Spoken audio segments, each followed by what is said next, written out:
Benvenuti sul mio canale. Io sono Electra Bones e oggi, stavolta sul serio, porteremo a termine il nostro viaggio all'interno della storia degli scacchi. Nello scorso episodio ci eravamo lasciati con la conclusione del match del secolo del 1972 svoltosi a Reykjavik, in Islanda, in piena guerra fredda, tra l'americano Bobby Fischer e il sovietico Boris Spassky. Sfida che fu caratterizzata da diverse tensioni e drammi, con Fischer che inizialmente si ritirerà a causa di dispute sulle condizioni di gioco. Ma nonostante le difficoltà iniziali, Fischer riuscirà a rimontare e a vincere l'incontro, conquistando la corona di campione del mondo. Il primo e finora unico americano a fregiarsi di questo titolo. Il match ebbe un'enorme risonanza mediatica in tutto il mondo, portando gli scacchi all'attenzione di un pubblico più ampio, e venne visto come una vittoria simbolica per l'Occidente, consolidando la leggenda di Fischer come uno dei più grandi giocatori di scacchi di tutti i tempi. Sembrava dovesse iniziare un'epoca d'oro per gli scacchi americani, ma non fu così.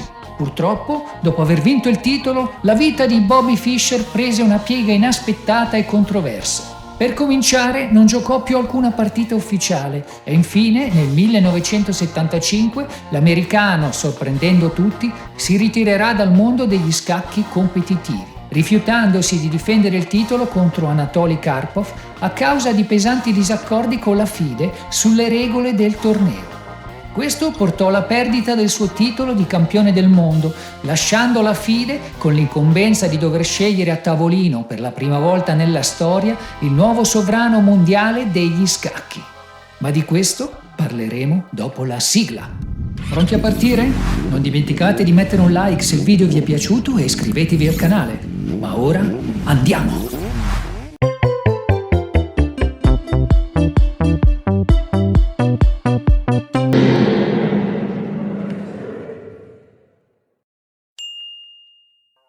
Come 12° campione del mondo venne scelto Anatoly Karpov, che nel frattempo si era qualificato per sfidare l'americano battendo nel 1974 Viktor Kornosh nella finale dei candidati a Mosca.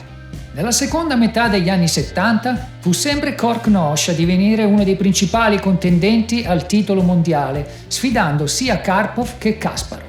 Tuttavia, non riuscì mai a conquistare il titolo, nonostante avesse raggiunto per ben 2 volte il match per il campionato del mondo. Il suo stile di gioco combattivo e tenace ha influenzato molti scacchisti, che hanno imparato da lui l'importanza della perseveranza, della grinta e della capacità di non arrendersi mai. Inoltre, la sua longevità agonistica è stata straordinaria, continuando a giocare a scacchi fino a pochi anni dalla sua morte.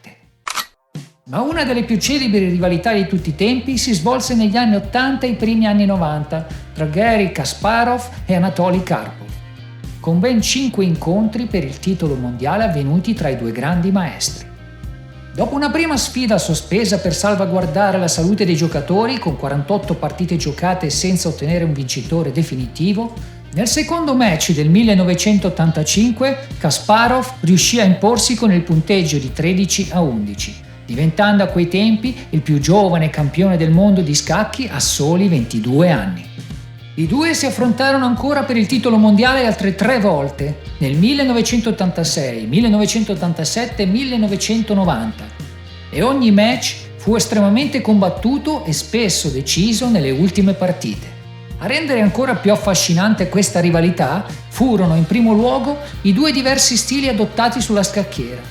Karpov con uno stile di gioco posizionale e metodico, contro un Kasparov dotato di una memoria straordinaria, sempre alla ricerca di novità teoriche e che metteva in mostra un gioco più aggressivo e dinamico. Ma questa competizione fu accentuata anche dalle loro personalità contrastanti e dalle tensioni politiche dell'epoca, con Kasparov che rappresentava una nuova generazione di giocatori sovietici e Karpov che era visto come l'erede del sistema scacchistico sovietico tradizionale. Nel 2000 Kasparov dovrà cedere il titolo dopo ben 15 anni a Vladimir Kramnik, uno scacchista dallo stile di gioco solido e posizionale, caratterizzato da una grande precisione tecnica e da una profonda comprensione del gioco. In quegli anni il mondo degli scacchi stava cambiando si era ampliato, globalizzato e i motori scacchistici stavano diventando sempre più forti, come dimostrerà la storica sconfitta di Kasparov contro il computer IBM Deep Blue del 1997. L'avvento dei computer modificherà anche il modo in cui i giocatori studiano e preparano le partite.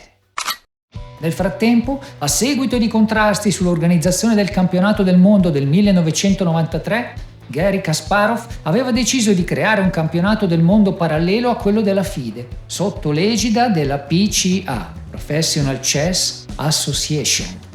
La FIDE quindi, nel 2000, organizzò un campionato del mondo con ben 100 giocatori per eleggere il suo campione, al quale non parteciparono né Kasparov e neanche Kramnik. Il campionato fu vinto dall'indiano Anand, battezzato il Tigre di Madras. Bisognerà aspettare fino al 2007 per ottenere finalmente la riunificazione del titolo. In quell'occasione fu ancora l'indiano ad accaparrarsi anche il trono PCA contro il russo Kramnik, diventando il primo campione del mondo non occidentale. Naturalmente, se consideriamo la posizione della Russia come un ibrido tra Oriente e Occidente. Anand, famoso per la sua versatilità e la capacità di adattarsi a diversi stili di gioco, sarà anche l'unico maestro di scacchi ad aver vinto il campionato mondiale in tutti e tre i formati: knockout, torneo e match. Ma veniamo a colui che viene considerato il più forte giocatore di questa epoca e per molti anche il più grande giocatore di scacchi di tutti i tempi. E tra questi molti c'è anche la FIDE, che nel 2024, in occasione del suo centenario, lo ha insignito proprio del premio miglior giocatore di tutti i tempi, nonostante avesse scelto volontariamente di abdicare dal titolo nel 2022. Sto parlando del norvegese Magnus Carlsen, divenuto il 16° campione del mondo nel 2013 battendo l'indiano Vishy Anand e difendendo poi il titolo con successo per ben 4 volte nel 2014, 2016, 2018 e 2021. Definito il Mozart degli scacchi, è conosciuto per il suo stile di gioco versatile, la sua capacità di adattarsi a qualsiasi situazione e per dominare brillantemente ogni fase della partita, apertura, medio gioco e finale. Padroneggia un vasto repertorio d'apertura, prediligendo spesso varianti minori per sorprendere e costringere i suoi avversari a uscire presto dalla teoria.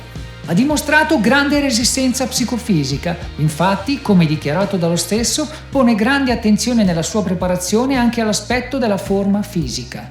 Inoltre, ha raggiunto il punteggio ELO più alto di sempre, 2882, nel maggio 2014.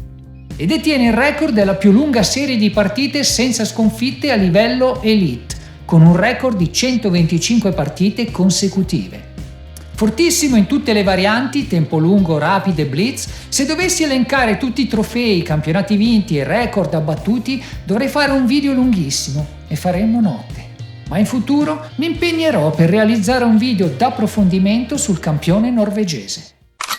Con l'abbandono del trono di campione del mondo da parte di Carlsen, la sfida per la corona del 2023 verrà giocata tra il vincitore del torneo dei candidati, il russo Jan Nepomniachtchi, che era risultato vincitore anche nella scorsa edizione, perdendo poi la sfida con Carlsen, e il secondo classificato, il cinese Ding Liren.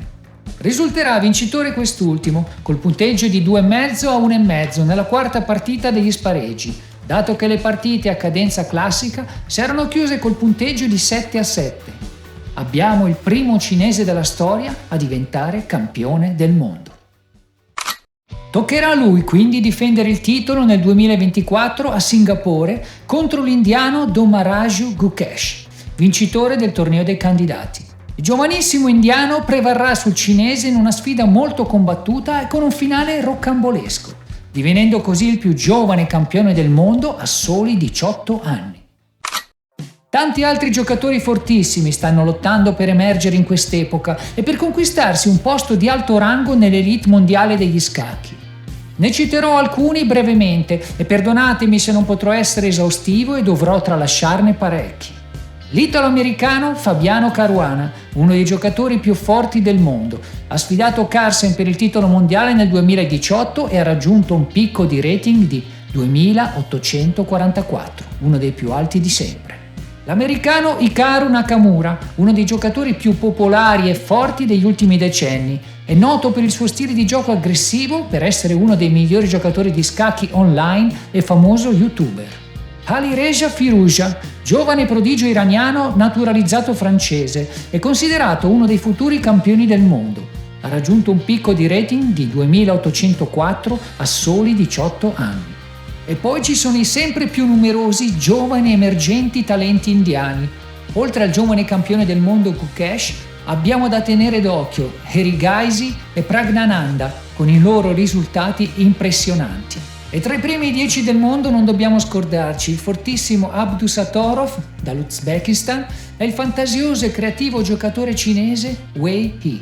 E ancora tanti altri. Ma nonostante si intravedono molti giovanissimi talenti emergenti, per molti rimane ancora Carlsen il vero campione del mondo, che continua a vincere tornei prestigiosi, a ottenere un'impressionante percentuale di vittorie contro i più forti grandi maestri del mondo e a mantenere il punteggio Elo più alto.